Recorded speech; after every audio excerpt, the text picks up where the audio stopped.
the Chicago Blackhawks took on the Nashville Predators in Nashville. They lost 4-2. And, there's some good things to point out, but there's also a little of bad. So stick with us, and we'll go over that for you.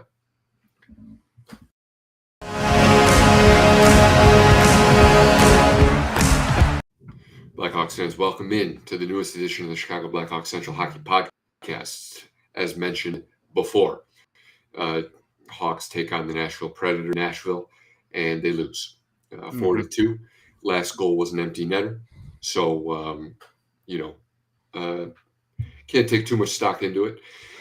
But I saw online Tarabasi was talking about the first 10 minutes of the game. The Blackhawks were firing on all cylinders, doing really, really good. Coach Luke has been talking about shooting the puck rather than, maybe trying to make that extra pass for the superstar goal. Right. And it appears that in the beginning, they were still kind of, passing it around and trying to make the flashy play. So, I think Bedard got a point. Yeah. It was on the second goal, I believe. The first goal for the Hawks. Yeah. Third goal overall. Yes. Yes, it was the first Hawks goal. Seth Jones was on the far right boards. Awesome pass, cross ice over to Bedard, takes the one-timer off of the goalie's pad. Pretty decent save, but Kershev buries the rebound. Man, he has been just like perfect spot, perfect time for a lot of the time so far that he's been back. Good to see that. Definitely. Yeah. I've been noticing that Seth Jones has been good. Yeah. And, playing with a little bit more juice. I think, he can see the light at the end of the tunnel, although it is still a long tunnel. Right. And I think he's just carrying a little bit more. But yeah, that was a good play. I like the shot from Bedard, and then rebound Kurashev buries. So that was nice. Bedard point, just the assist on it. We could all sleep well, getting a point on the board. Yeah, and it looks like just going by the numbers. So the Tampa Bay Lightning game, that was Thursday night. Hawks only had 15 shots on goal for the whole game, I think. Yes. And 2 of those were in the third period, which was just unacceptable. Yeah. So this one was a lot closer. Nashville edged them out only by 1 shot. So it was 30-31 shots on goal. Nashville. Nashville beat Hawks in the face-off percentage. They beat them in the special teams. Beat them in the blocks. So 29 hits for the Hawks. 28 for the Preds as well. So it doesn't really look like a big possession game for either side. Right. Kind of looks like, they were all kind of, both teams were just playing around. So definitely a sluggish game, right? You have some burst, at times, but definitely need, more towards that 90% hustle, for the entire game. You really need some energy out there. And you got that at the beginning of the game and at the end of the game, right? So it was pretty close at the end, 3-2. A couple good chances of tying it up there, but they get the empty netter and just need a full effort, better effort. Yeah, it all looks the like way. special teams was the difference. So one Right, for right. three on the power play for Nashville, which was Hmm. their second goal. Gus Nyquist, which I didn't even know he was still playing, Yeah. and then 0 for 2 for Chicago. So I mean, uh, only two shots. Hmm. So or only two chances, I should say, on the power play. Yeah. And we know the power play is pretty bad. So Oh yeah. uh, maybe we would have liked another extra penalty or there. Hmm. And that's the difference. Hmm. Uh, I'm Uh, just going down right here. Yeah, yeah. looks like the forwards, Hmm. Johnson Perry -2. Yeah. Um, you don't rely on those guys for their defensive prowess per se, Hmm. Right. but on for 2 goals against, it's unfortunate. Yeah. Um, pretty much the top line, Bedard, Khrushchev, Foligno, they were pretty much the only offensive output tonight. Um, even though, who was it? TJ got the other goal, but pretty much that top line was the only threat to score most of the game, and that's not going to win you a game, right? It's not going Right. to win you a lot of games. You need contribution from throughout the lineup. I thought Donato, he had a few great chances actually.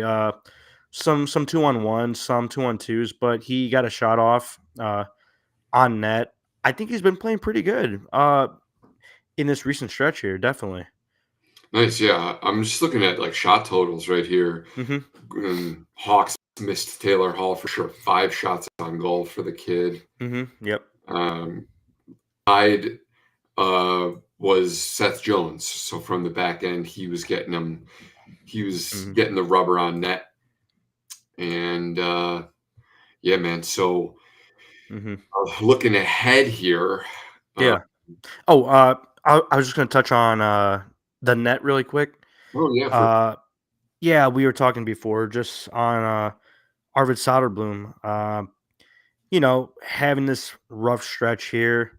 I know there's some people, super concerned with it.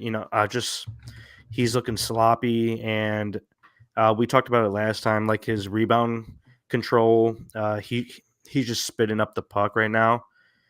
Just finding the other team stick. It's unfortunate, but he needs to gather those in, and cover up on it. But uh, I'm just thinking back to like, you know, he's still a young goalie, early in the season here, first full season, right? And goalies are weird, I mean, look at Peter Mrazek. Like, who knew that he would be playing so well right now?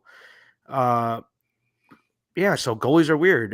They could get on a skid here, like Soderblom's, struggling, or he could get on a little heater and maybe 1.5, 2 goals allowed, for average, but they're weird. So we'll see how it improves here. Yeah. Yeah, and I would just like to add, definitely with Arvid. I mean, Hmm. in the beginning of the year, he was awesome. Yeah. So this is just some sort of weird lull, and Yeah. I mean, he's not getting a lot of help, if we're Hmm. being honest here, in front of him from Right. the Blackhawks team. So um, I also would caution people who are seeing this game as a bad game, to that unfortunately there's not really a solution. Yeah. Right. When you say, okay, well, Arvid Soderblom, he's not cutting it. Send him to the AHL, Hmm. and then are you going to bring up Jackson Stauber right now, who's got like an 881 save percentage, and he's letting in 4.21 goals a game at an AHL level? Right. Is that better? I don't think so. I think it's Yeah. much worse. Um, he showed flashes of brilliance last season. He got into 6 games, I want to say, and he won 5 of them. Yeah. So, it's like, oh, wow, like, is Jackson Stauber it? No, he's not, actually, unfortunately. And then, you're not going to take Drew Comesso away from his development down in the AHL, his first pro season. So I think we're just going to weather the storm here with Mrazek and Soderblom. And I think Jimmy Waite's just going to, I have to take him aside a little bit, and maybe Mrazek can give him a couple pointers since he's playing so well, feeling so good. So that's probably it for the goaltender talk. And if we're looking ahead, the Hawks have a game tomorrow against the Buffalo Sabres. Buffalo Sabres are floundering right now. They're also without their star forward, Tage Thompson. Yeah. He's week to week with an upper body injury. So I saw a really tough game for him. I think it was last game, maybe it was the game before, whichever one that he got injured in. He got hurt with his leg, and then he came back and was like, "No, it's okay, it's all right, it's cool." And then he hurt his wrist or something. Yeah. So yeah. Yeah. No, definitely gravely. If we just going back to Soderblom really quick, I think it was Jay Sawatsky that was. I saw a quote. He said the second one was a bad rebound, and then the first one beat him near side. That was just kind of like would have liked that one back. But yeah, no, I agree that he is fine. I think he's what you want in a backup goaltender at the moment right now. We got Mrazek shining through, but let's not get ahead of ourselves. We don't want to be winning that many games right now. We got Macklin Celebrini and Cole Eiserman on the horizon. So if we got one of those, I mean, you're talking that Kane Taves connection that we're kind of missing right now. Where with Bedard, it's like, oh, Bedard and Hall, those are our two most skilled players. It's like, okay, well, I need someone else. We need our Brandon Sods, we need our Brian Bickles and our Brandon Bolins and Brandon Bolins and stuff. So Dave Bolin, Bolin, Brandon Bolig. Brandon Bolig, we don't really need one of those Dave Bolin. Come on. Just taking a quick look at the Buffalo game tomorrow. First line, Jeff Skinner, Dylan Cousins, Alex Tuck. Cool. Second line, Zach Benson. Fun player. Zach Benson, he got to 14 in last year's draft, which was kind of surprising, to be honest. Definitely fell to them there.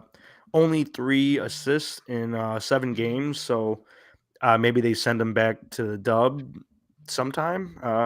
I think he got hurt, so I think he took some games off. So this might be him ramping back up, and then he's a part of that new Western Hockey League team in Washington, right? Okay. Winnipeg Ice, but I think the Wachina or something. They changed, but yeah, man. So who's on the rest of that second line? Really quick here. It's Zach Benson, Casey Middlestat, JJ Paterka. So we're gonna have some fun tomorrow. This is a fun little lineup here for the Hawks. Jordan Greenway, Tyson Yost, line 3 with Victor Olofsson, Gurgensons, Peyton Krebs, Kyle Okposo on line 4. Still picking captain, not Kyle Okposo.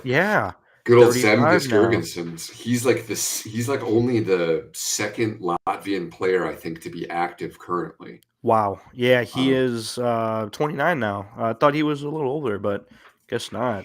Yeah, I've been watching him since like the Dubuque Fighting Saints days. Oh wow.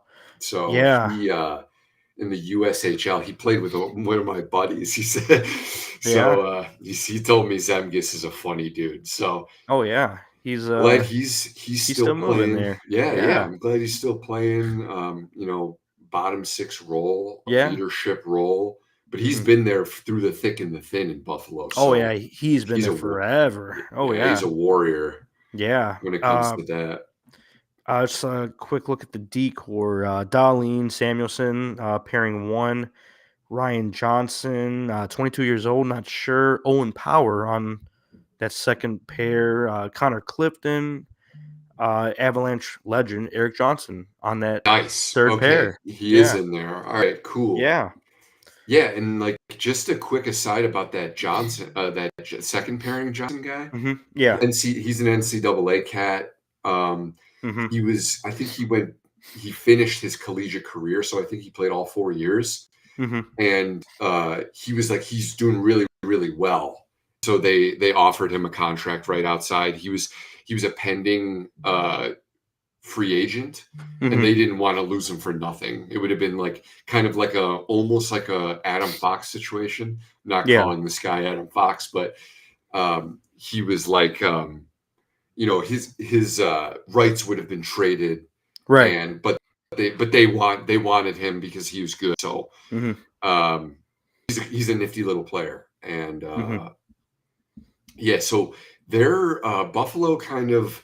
They're in a weird spot right now. They're ramping up to Yeah. be really, really, really competitive. They've got a bunch of young kids on the roster, and your Oh, yeah. JJ Paterkas hmm and your Zach Bensons, hmm and even like a Samuelson on the back end. He's like Yeah. Yeah. newer. I think he's still like only 23. I want to Right. say so. Yeah. Um, 23. Yeah. and they hmm got Devin Levi in net and Ukko-Pekka Luukkonen hmm and Eric Comrie. I want to say is Yeah. hurt, so hmm I think they're doing just Ukko-Pekka and Devin Levi. So Devin Levi is kind of it's really really hard to go from college to the pros. So he's struggling a little bit, but I was just listening to Friday's episode of the Jeff Merrick Show where he had Woodley on, who's in Goal Magazine. He's like a goalie savant, and loves talking about goalies. And he says that if any of the goaltenders who maybe, that jump is a little too much, Devin Levi, it's not going to be too much for him. He'll get it together. He'll go through. So, really interesting player to watch. And he's a big Star Wars guy. I'm a big Star Wars guy. So that's cool. Yeah. And so that, and then just a couple more days later, I think on Tuesday, Hawks have got the Columbus Blue Jackets, who are in a free Yeah. fall. Oh, So, yeah. It's rough for Johnny Hockey. Yeah. yeah, I mean, Johnny Hockey's getting benched. Patrick Laine is getting benched. Probably going to have to start calling him like Johnny Benchwarmer or something. I don't know, man. Wow. It's gotten wild. He only Yeah. has one goal, I think, on the season, 6 points. Yeah. It's And like then 1 or 2 goals. It's not And then good. Patrick Laine has like 1 or 2 goals as well. So Right. Patrick Laine has an excuse. He got a little conky action. So he's coming back from that. But so unfortunate loss today against the Nashville Predators, the 28th team in the league, and the Chicago Blackhawks are now the first team in the league. And then we're going to go play the Buffalo Sabres. So kind of like a middling bubble playoff team. So we'll see how it goes tomorrow.